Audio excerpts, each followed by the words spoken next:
Hello friends, स्वागत है आपका हमारे यूट्यूब चैनल पीपीएस स्टडी में।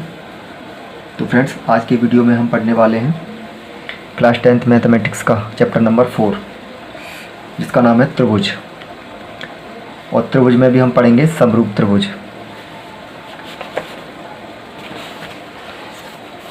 समरूप त्रिभुज, समरूप त्रिभुज। अब समरूप त्रिभुज पढ़ने से पहले हमें ये पता होना चाहिए कि समरूप त्रिभुज होता क्या है। समरूप त्रिभुज है, जैसे मैं एक ट्रायंगल ले लेता हूँ। ऐसा हमारे पास कोई ट्रायंगल है और एक और ट्रायंगल है इसी जैसा, सेम टू सेम, बट वो साइज में छोटा या बड़ा हो सकता है। क्या हो सकता है? साइज में छोटा या बड़ा। कहीं ना कहीं ऐसा मान के चलिए, अगर इसी त्रिभुज को मैं जूम कर दूँ या छोटा कर दूँ इसी त्रिभुज को, तो जितने भी सारे त्रिभुज बनेंगे वो इसके समरूप त्रिभुज बनेंगे। कैसे बनेंगे? समरूप त्रिभुज। यानी इनकी सारी भुजाओं को एक रेशियो के साथ बढ़ा दूं, एक ही रेशियो से बढ़ा दूं और एक ही रेशियो से घटा दूं, तो वो क्या बनेंगे? समरूप त्रिभुज बनेंगे। या सपोज करो मैं एक त्रिभुज ले लूँ, इसकी भुजाएं ले लूँ मैं 5, 5, 5, और एक त्रिभुज ले लूँ थोड़ा इससे छोटा, उसकी भुजाएं हों 4, 4, 4। एक और त्रिभुज ले लूँ थोड़ा इससे छोटा, उसकी भुजाएं ले लूँ मैं 3, 3, 3। तो ये त्रिभुज हमारे तीनों कैसे हैं? आपस में समरूप त्रिभुज कहलाएंगे। क्यों? क्योंकि ये एक रेशियो के हिसाब से कम किए। जब यहाँ 5, 5, 5 है तो ये समबाहु त्रिभुज है। अब ये भी समबाहु त्रिभुज है, ये भी समबाहु त्रिभुज है, बट एक रेशियो के हिसाब से हमने ये कम कर दिए। यानी से ऐसा बोलेगा ये जूम कर दिया या इसी को छोटा कर दिया, तो ये सारे त्रिभुज हमारे कैसे बनेंगे? ये समरूप त्रिभुज बनेंगे। कैसे बनेंगे? समरूप त्रिभुज। और समरूप त्रिभुज में एक और कंडीशन होती है कि समरूप त्रिभुजों के सारे संगत कोण बराबर होते हैं। ये समबाहु त्रिभुज में क्या होता है? सारे कोण 60, 60 होते हैं, तो यहाँ भी सारे कोण 60, 60 के ही होंगे, क्योंकि ये भी तो समबाहु त्रिभुज है हमारे, और ये भी समबाहु है और ये भी समबाहु है। सारे कोण कितने हो गए? 60 के। तो ये हमारे कैसे हो गए? समरूप त्रिभुज। और इसके लिए और डिटेल में हम पढ़ने वाले हैं। पहले इसकी कुछ हेडिंग देखते हैं। त्रिभुज की एक भुजा के समांतर खींची गई रेखा त्रिभुज की शेष दो भुजाओं को समान अनुपात में विभाजित करती है। जैसे हमारे पास एक कोई त्रिभुज है। क्या है? त्रिभुज। अब त्रिभुज की इसमें हमने कोई भी एक भुजा ले लेते हैं। सपोज करो ये वाली भुजा ले ली। अब इस भुजा के मैं समांतर एक लाइन खींचूं ऐसे, और इन दोनों रेखाओं को काटती हुई जाए वो इसके समांतर, और ये वाली खींची मान के चलो ये, तो ये वाली रेखा जो है अगर इसके समांतर खींची है तो इन्हें ये बराबर एक समान अनुपात में काटेगी। कैसे काटेगी? सपोज करो ये वाला अनुपात हमारा आया 3:2, तो इधर वाला भी 3:2 में आएगा। अगर ये रेखा जो है जो हमने खींची है वो इसके समांतर खींची है। कैसी खींची है? समांतर। तो ये वाली लाइन हमसे यही कह रही है कि त्रिभुज की एक भुजा के समांतर खींची गई रेखा त्रिभुज की शेष दो भुजाओं को समान अनुपात में विभाजित करती है। अगली लाइन क्या कह रही है हमसे? त्रिभुज की दो भुजाओं को समान अनुपात में विभाजित करने वाली रेखा तीसरी भुजा के समांतर होती है। अब देखिए ये वाली लाइन और ये वाली लाइन एक दूसरे के अपोजिट हैं।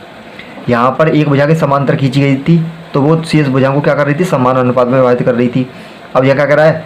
अगर समान अनुपात में विभाजित करती है तो वो तीसरी के समांतर होती है। पहले क्या कर रहा था? इसके समांतर जो खींची जाएगी वो इन्हें समान अनुपात में डिवाइड करेगी।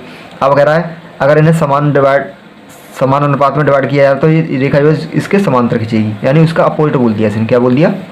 इसके अपोजिट बोल दिया इसने। जैसे माने चलो ये रेखा है, अब हमें नहीं पता ये समांतर है या, बट ये रेखा जो है इसे 3:2 में काट रही है, तो ये इसको ऑटोमेटिक क्या होगी? समांतर होगी। क्या होगी? समांतर होगी। और समांतर होगी तो समान अनुपात में बांटेगी। अगली लाइन क्या है हमारी? यदि दो त्रिभुज में संगत भुजाओं का एक युग्म आनुपातिक हो और अंतरित कोण बराबर हो तो त्रिभुज समरूप होते हैं। कैसे? या सपोज करो हमारे पास दो त्रिभुज हैं, एक ये त्रिभुज है और एक ये त्रिभुज है। अगर ये हमारी ये दो भुजाएं, इस भुजा का अनुपात इससे और इस भुजा का अनुपात इससे बराबर है। कैसा है? बराबर है। और ये वाले इनके आंतरिक कोण, यानी इन दोनों भुजाओं के बीच का कोण कौन सा बनेगा? ये भुजा यहाँ मिल रही है, ये भुजा, तो ये कोण बनेगा। ऐसे ये भुजा यहाँ मिली तो ये कोण बनेगा। यानी मान के चलो ये वाले कोण बराबर आ जाएं और इन दोनों भुजाओं का क्या आ जाए? अनुपात बराबर। अनुपात कैसे? मान के चलो इसका अनुपात 2 है तो ये भी 2 आ जाए, ये 3 है तो ये भी 3 आ जाए, तो इन दोनों का अनुपात कैसा आ गया? तो ये हमारे कैसे हो जाएंगे? ये समरूप त्रिभुज हो जाएंगे हमारे। इनका हमारा रेशियो, दो भुजाओं का रेशियो और एक कोण बराबर आ जाए तो, और कोण कौन सा, बीच वाला। यदि दो त्रिभुजों में संगत कोणों का एक युग्म बराबर हो और उनकी संगत भुजाएं आनुपातिक हों तो त्रिभुज कैसे होते हैं हमारे, समरूप होते हैं। ये भी ऐसे ही आ गया हमारा।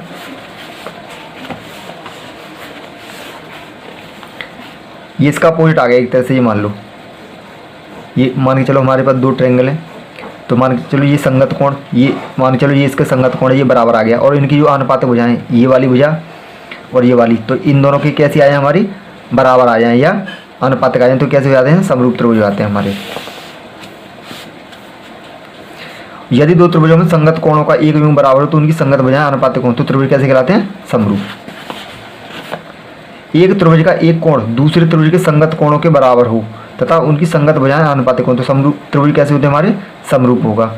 और यदि समकोण त्रिभुज के समकोण वाले शीर्ष से कर्ण पर डाला गया हो तो लंब रेखा के दोनों ओर के त्रिभुज परस्पर मूल त्रिभुज के समरूप होते हैं। कैसे होते हैं वो, मूल त्रिभुज के समरूप। जैसे हमारे पास एक समकोण त्रिभुज है, ये कोई समकोण त्रिभुज है, 90 डिग्री है, ये हमारा क्या है, कर्ण। अब कर्ण पे से हम इस पर लंब डालें, क्या डालें, एक लंब डालें, कर्ण पे से ऐसे लंब डालें कि यहाँ से 90 का बनाई, तो ये वाली जो दोनों त्रिभुज बने वो ओरिजिनल वाला जो बड़ा वाला है उसके भी समरूप होंगे। ये दोनों त्रिभुज कैसे होंगे, छोटे वाले बड़े वाले के भी समरूप होते हैं। समरूप त्रिभुजों के क्षेत्रफलों का अनुपात संगत भुजाओं के वर्गों के समानुपाती होता है। जैसे मान के चलो हमारे पास दो त्रिभुज हैं A B C, P Q R, और मान के चलो ये कैसे हैं हमारे, समरूप। तो समरूप का साइन ये होता है हमारा, मान के चलो ये हमारे समरूप है। तो समरूप है तो ये भुजा, ये मान के चलो ये भुजा इसके संगत है, तो इनका जो एरिया होगा, क्या होगा, जो एरिया, इनका क्षेत्रफलों का अनुपात, इसका एरिया यानी एरिया जो है किसका, ए बी सी का, बटे एरिया पी क्यू आर का, ये पता किसके बराबर होगा, इनकी संगत भुजाओं के वर्ग के बराबर होता है। यानी ए बी का स्क्वायर बटे पी क्यू का स्क्वायर, यानी इसकी भुजा कौन सी है, ये वाली, इसकी ये, यानी संगत भुजा, तो इनका जो संगत भुजाओं का वर्ग जो होता है इनके क्षेत्रफलों के अनुपात के बराबर होता है। एक समकोण त्रिभुज में कर्ण का वर्ग अन्य दो भुजाओं के वर्गों के योगफल के बराबर होता है। जैसे हमारे पास कोई समकोण त्रिभुज है, ये वाला होता कर्ण, ये होता लंब, इसे बोलते हैं आधार। तो ये कर्ण वाली भुजा होता है, इसका स्क्वायर इन दोनों भुजाओं के वर्ग के बराबर होता है। जैसे कर्ण का स्क्वायर बराबर हो जाता है लंब का वर्ग प्लस आधार का वर्ग। इसी को हम क्या बोलते हैं, पाइथागोरस प्रमेय। क्या बोलते हैं, पाइथागोरस प्रमेय या पाइथागोरस थ्योरम। किसी त्रिभुज में यदि एक भुजा का वर्ग अन्य दो भुजाओं के वर्गों के योगफल के बराबर हो तो पहली भुजा के सामने का कोण कैसा होता है, समकोण होता है।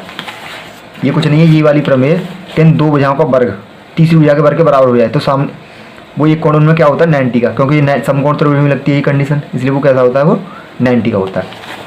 चलिए अब इसके कुछ क्वेश्चंस देखते हैं। क्वेश्चंस देखने से पहले हम एक कंडीशन लिखते हैं कि दो ट्रायंगल अगर समरूप हैं, कैसे हैं हमारे, समरूप, तो उनमें तीन कंडीशन होती हैं, भुजा भुजा भुजा, यानी उनकी तीनों भुजाएं संगत भुजाएं कैसी हों, का रेशियो बराबर हो, या दो भुजा एक कोण, यानी दो भुजाएं और उनके मध्य का कोण, या एंगल एंगल, या दो एंगल हमारे बराबर, तो तीसरा तो ऑटोमेटिक बराबर। तो ये प्रॉपर्टी होती है समरूप के लिए, side side side, side angle side और एंगल एंगल। चलिए अब क्वेश्चन स्टार्ट करते हैं इसके।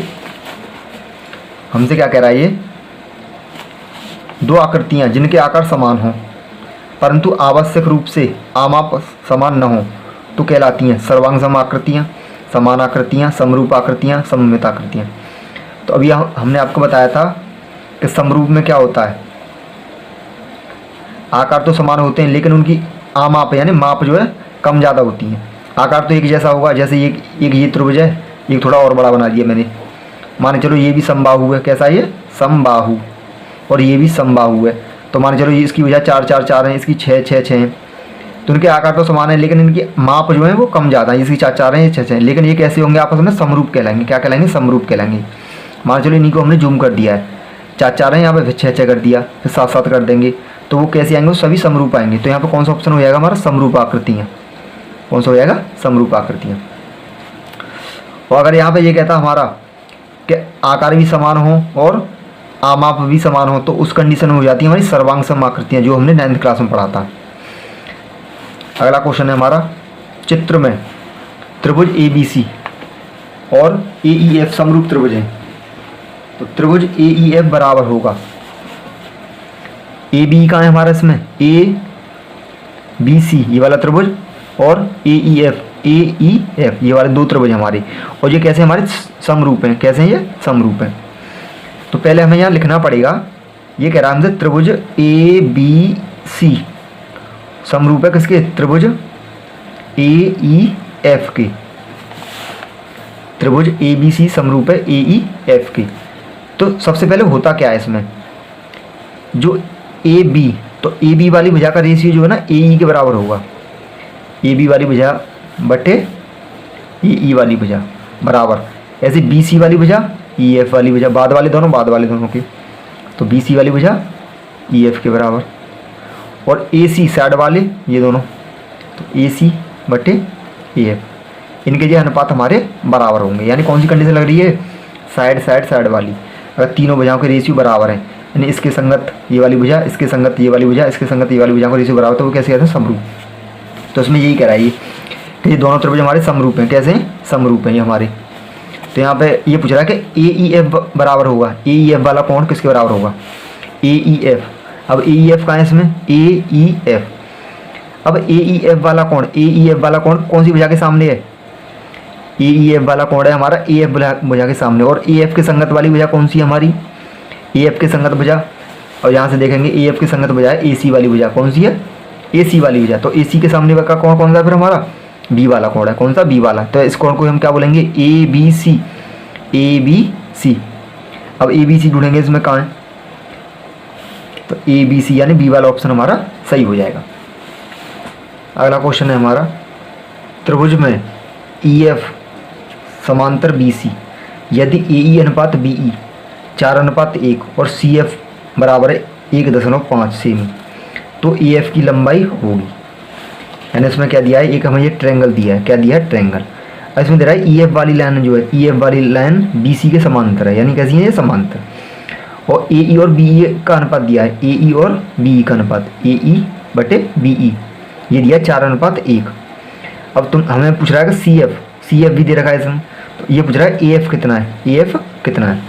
तो इसमें करना क्या है हमें, ये रेखा इन दोनों का, तो ये समांतर लाइन है, क्या है, इसके समांतर है, और समांतर होती है इनके रेशियो ये समान अनुपात में बांटती हैं, क्या होती है, अगर ये रेखा जो है इस वाली के समांतर है, तो ये समान रेशियो में काटेंगी, यानी AE बट्टे BE बराबर होगा AF बट्टे CF।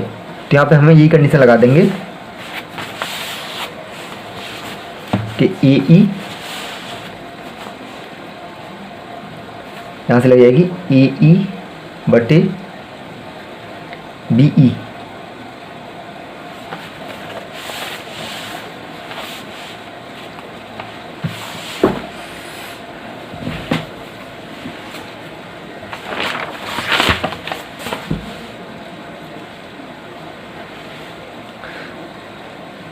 अगला क्वेश्चन है हमारा, चित्र में EF समांतर BC यदि AE अनुपात BE बराबर है 4:1 और CF बराबर है 1.5 सेमी, तो AF की लंबाई ज्ञात कीजिए। तो पहले हम ये ट्रायंगल बना लेते हैं। हमें एक ट्रायंगल दिया है इस तरह से,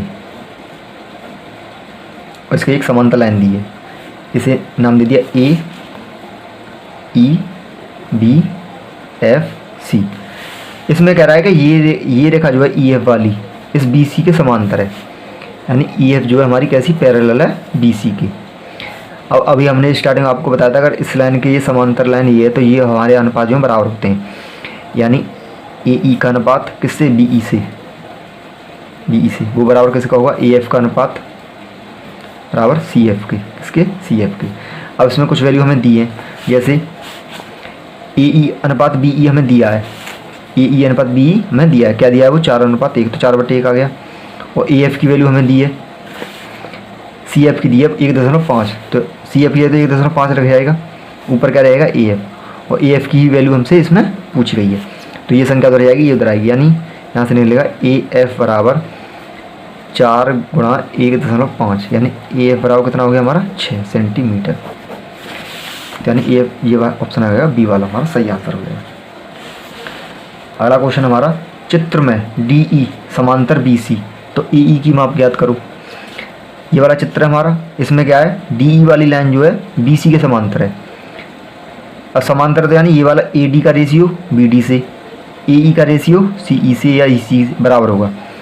अब हम इसमें वैल्यू क्या दी है, ये वाली वैल्यू दे दी, ये वाली वैल्यू दे दी, तो हम क्या करेंगे इसमें, ये वाला रेशियो बटे ये वाला रेशियो और टोटल वाला रेशियो और इसके रेशियो के बराबर लगा देंगे हम, क्योंकि हमें जो वैल्यू निकालनी है हमें उस पर देखना है। इनका रेशियो निकालने से हमें कुछ नहीं मिला, क्योंकि हमें ये रेशियो दिया है, ये वाली भुजाएं दी हैं और इन दोनों का रेशियो दिया है। तो हम क्या करेंगे इसमें, ये वाला ट्रायंगल, पहले ये ट्रायंगल बना लेते हैं इस तरह से, इस तरह से, ऐसे। ये वाली भुजा डी है, ये ई वाली है, ये बी सी और ये ई पॉइंट है। ये लंबाई दी हमें 6 और ये दी हमें 4, और यहाँ से यहाँ तक कितनी है, ये x है, और ये कितनी है 3 है।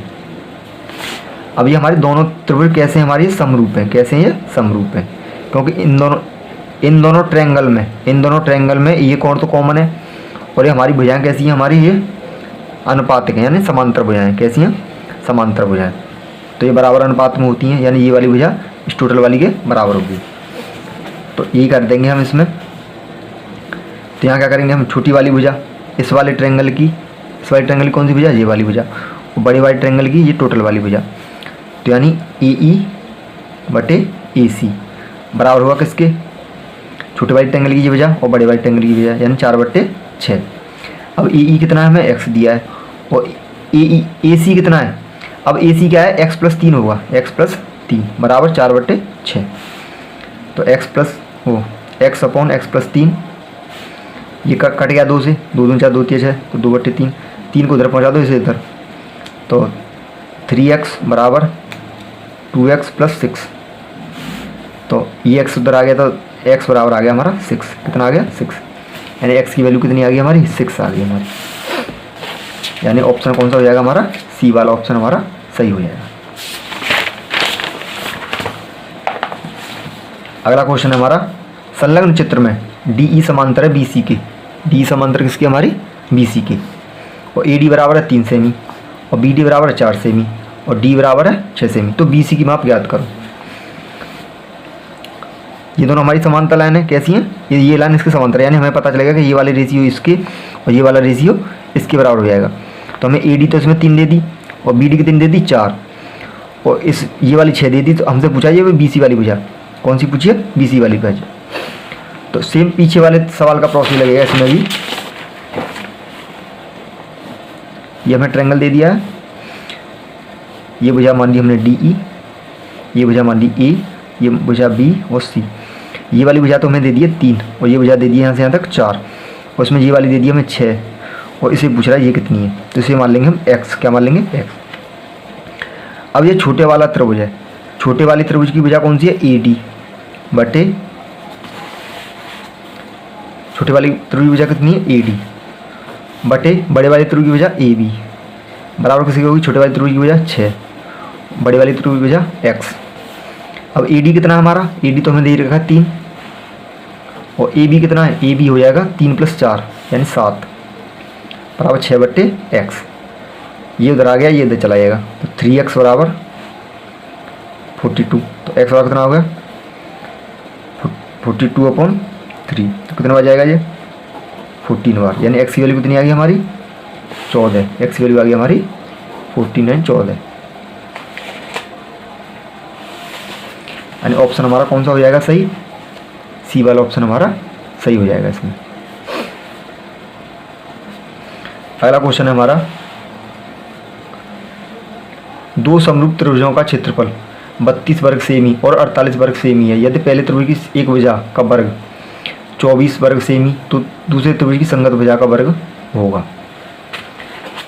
तो हमने स्टार्टिंग में पढ़ा था कि दो त्रिभुज हैं, क्या है, दो त्रिभुज, और उनके एरिया, एक का A1 है और एक का A2, तो उनके एरिया जो होते हैं संगत भुजाओं के वर्ग के बराबर होते हैं, भुजाओं के वर्ग के बराबर होते हैं। यानी पहले की भुजा मान लें भुजा फर्स्ट और भुजा सेकंड, और इनका क्या करते हैं हम स्क्वायर के बराबर होते हैं। अब इसमें क्षेत्रफल हमें दिए हैं, एक का 32 मान लें, एक का 48, और ये किसके बराबर होंगे, भुजाओं के वर्ग के। तो पहले एक त्रिभुज की भुजा का वर्ग तो दे दिया कितना, 24 वर्ग, क्या है भुजा का वर्ग 24 वर्ग, और दूसरी का पूछ रहा है दूसरी का कितना होता है, दूसरी का मान लिया हमने x। अब ये क्या करेंगे, ये x का मान निकालना है, तो ये इधर पहुँचेगा, ये उधर, तो x बराबर कितना हो जाएगा 24 गुणा 48 और पौन में 32। अब ये काट लेंगे इन्हें, 16 3 48, 16 दूनी 32, 2 से ये कट गया 12, 12 3 36, x बराबर कितना आ गया हमारा 36। यानी दूसरी भुजा का जो वर्ग हो जाएगा हमारा कितना हो जाएगा, वो हमारा 36 हो जाएगा।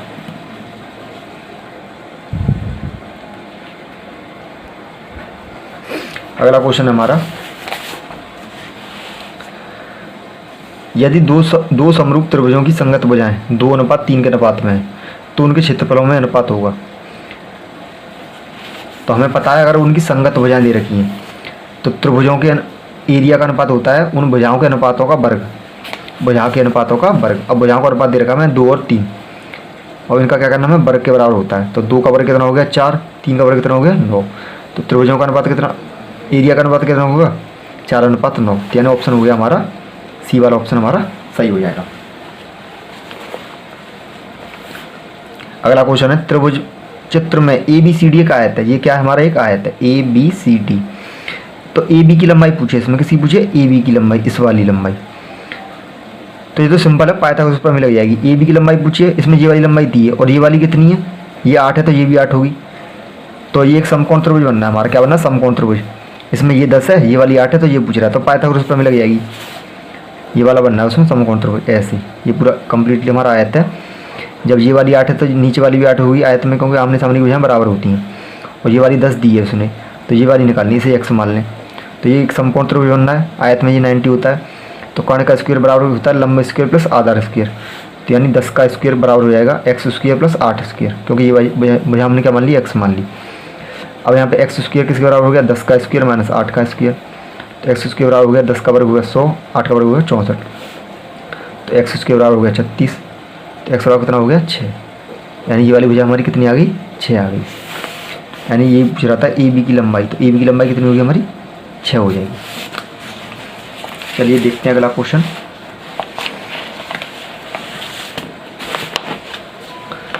अगला क्वेश्चन हमारे पास, यदि एक त्रिभुज की भुजाएं 7 9 13 सेमी हो, त्रिभुज होगा कि वो त्रिभुज कैसा होगा, न्यून कोणीय, समकोणीय, अधिक कोणीय, या त्रिभुज संभव नहीं है। तो इसके लिए क्या करना है, हमें जो भी भुजा दी हैं 7 9 13, तो हमें छोटी भुजाओं का वर्ग करना है। क्या करना है, छोटी भुजाओं का वर्ग करके जोड़ना है। तो 7 का वर्ग 49, 9 का वर्ग 81, तो ये कितना हो गया हमारा जोड़ के 130, क्या हो गया 130, और 13 का वर्ग करेंगे तो 169, तो यहाँ पे 130 जो है छोटा आया है 169 से। तो अगर ऐसी कंडीशन आती है कि तीसरी भुजा का वर्ग जो बड़ी वाली का वर्ग उन दोनों भुजाओं के वर्ग से ज़्यादा है, तो हमेशा ये अधिक कोणीय त्रिभुज बनेगा। कैसा बनेगा, अधिक कोणीय। और अगर ये बराबर आए तो समकोणीय, क्या बनता है, समकोणीय। और अगर ये अपोजिट आ जाए कि छोटी भुजाओं का वर्ग बड़ी भुजा से ज़्यादा आए, तो वो कैसे बनते हैं, न्यून कोणीय। कौन से बनते हैं वो, न्यून कोणीय। तो इसमें कौन सा त्रिभुज हो जाएगा हमारा, अधिक कोणीय। कौन सा हो जाएगा, अधिक कोणीय। तो आज के लिए फ्रेंड्स इतना ही, मिलेंगे अगली वीडियो में, तब तक के लिए धन्यवाद।